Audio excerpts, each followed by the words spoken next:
What's going on, guys? Pegasus from the Wisefire Alliance. I appreciate you guys for tuning in as we go over the weekend update and what exactly happened last week and weekend. We see the steady trend, shout out to Ready for Duel, of Adamantipator and Eldritch basically dominating, but having decks right on its heels with Salamangreat, Dino, and a few other variants and a few unforeseen.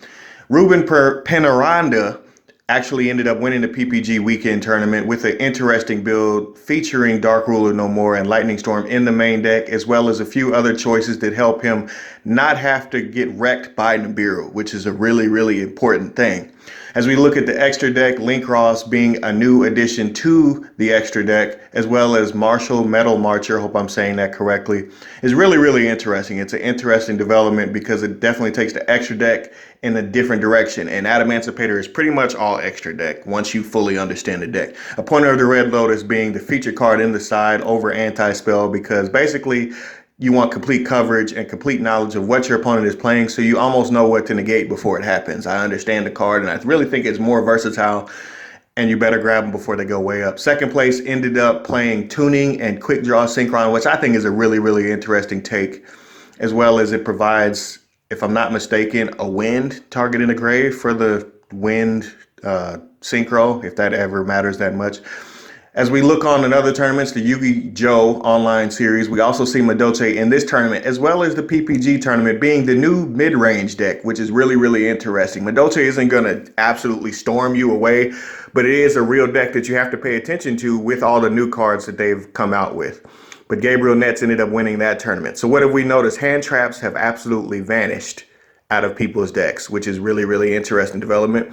And the future of the game, I believe, at least, is a future triangle format, because Dragma is on the horizon. It's not going to be anytime in the immediate future, but it will come out and it will be a threat. And I feel like this is an example deck list from the OCG. I do feel like it's going to be a real threat to go along with Adamantipator being up at the top along with Eldritch.